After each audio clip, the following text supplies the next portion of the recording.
Halo Bapak Ibu dosen yang kami hormati, sebelumnya terimalah salam kasih dari saya, Namo Sayang Adi Budaya, Namo Buddhaya.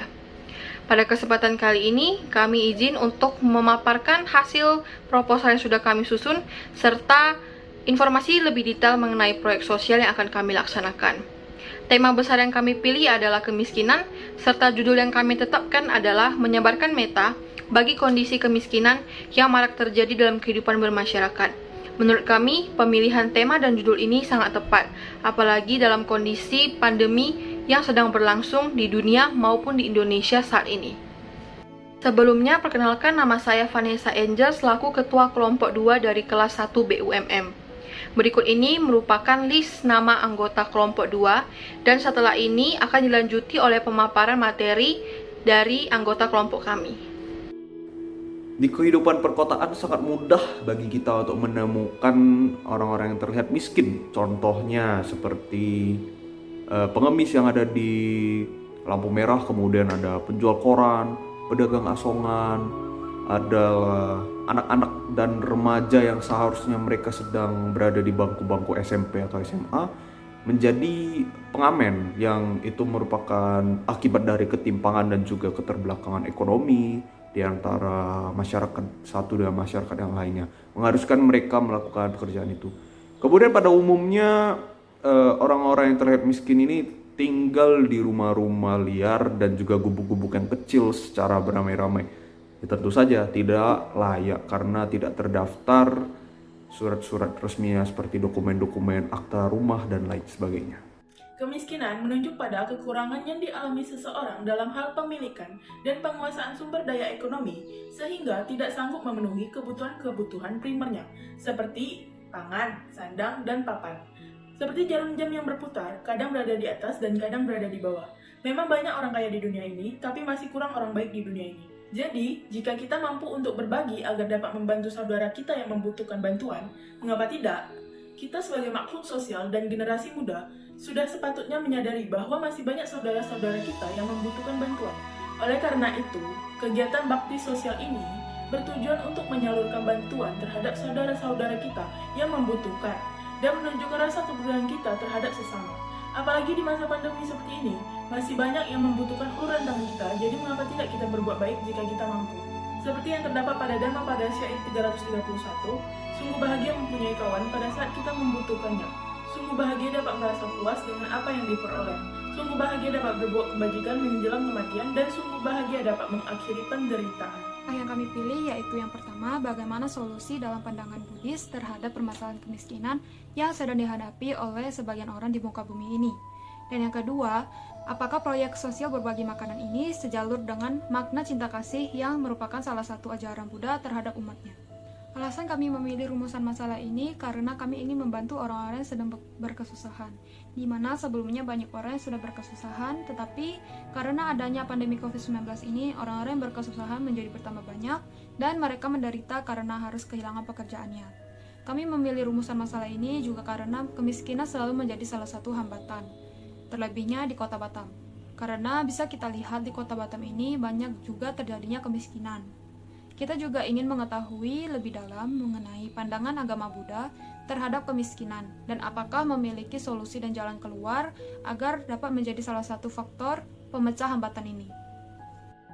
Pelaksanaan kegiatan ini tentunya memiliki tujuan kegiatan, yaitu bertujuan untuk meningkatkan rasa kemanusiaan tanpa membandingkan antar sesama manusia atau melihat dari kelas sosialnya. Yang kedua yaitu membangun kebersamaan dan interaksi antar sesama untuk merealisasikan ajaran cinta kasih yang telah diajarkan oleh Sang Buddha. Yang ketiga, menyadarkan generasi muda agar lebih peka terhadap lingkungan sekitar dan membantu sesama. Dan yang terakhir adalah untuk menambahkan sikap hati-hati dan rasa bersyukur dalam menjalani apapun itu untuk saat ini maupun yang akan datang. Metode pelaksanaan dalam kegiatan ini yaitu kegiatan menyebarkan meta bagi kondisi kemiskinan yang marak terjadi dalam kehidupan bermasyarakat. Akan dilaksanakan dengan cara mengumpulkan uang, yaitu melalui dana pribadi dari masing-masing pelaksana kegiatan, dan kami juga akan melakukan penggalangan dana melalui media sosial.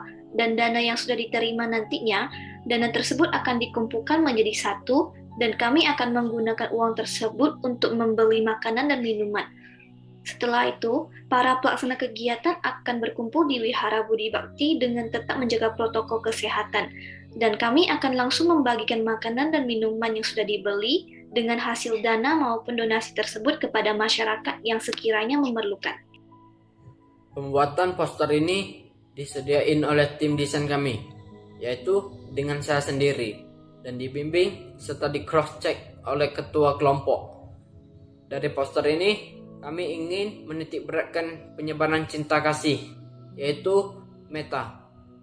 Di mana di sini kami ingin mengajak para masyarakat umum untuk ikut berkolaborasi dalam penyelenggaraan proyek sosial kami ini. Pengumpulan dana ini akan dikelola oleh ketua kelompok sendiri dengan bantuan pemilik rekening tersebut. Jadi, bagi teman-teman yang mau ikut berdonasi, bisa langsung ke rekening tersebut. Terima kasih. Menurut kami, Vihara Budi Bakti adalah pilihan yang tepat karena adanya perbandingan antara vihara yang di dalam dan yang di luar. Di bagian dalam itu terdapat vihara untuk umat yang beragama Buddha, dan di bagian luar itu terdapat kelenteng untuk umat yang beragama Konghucu. Dapat dilihat bahwa adanya kondisi yang tumpang tindih dan kedua daerah ini yang akan ditetapkan sebagai sarana cinta kasih kami. Untuk jadwal kegiatan, pada tanggal 9 Oktober 2021 kami melakukan observasi lokasi, di mana kita memilih-milih beberapa lokasi yang akan dijadikan pelaksanaan proyek.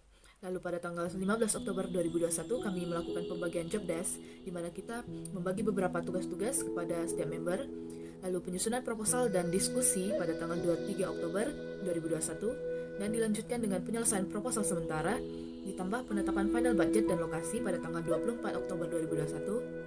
Lalu kami akan melakukan publish poster open donasi ke media sosial pada tanggal 26 Oktober sampai dengan 11 November 2021. Lalu kami akan melaksanakan proyek langsung turun ke lapangan pada tanggal 13 November 2021. Dan yang terakhir adalah penyusunan hasil pelaksanaan dan final proposal lengkap beserta hasil dari pelaksanaan proyek pada tanggal 13 November akan kami laksanakan pada tanggal 14 sampai dengan 28 November 2021.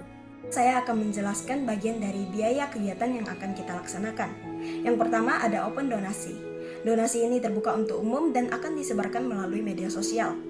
Open donasi ini akan dilaksanakan dalam periode 26 Oktober hingga 11 November 2021. Oleh karena itu, kita belum bisa menentukan nominalnya terlebih dahulu. Yang kedua, ada biaya pembelian makanan oleh anggota kelompok 21 BUMN, yaitu sebesar Rp330.000. Dan yang ketiga, ada biaya bensin untuk transportasi yang digunakan, yaitu sekitar Rp25.000. Dan total dari pengeluaran biaya kami adalah sebesar Rp355.000.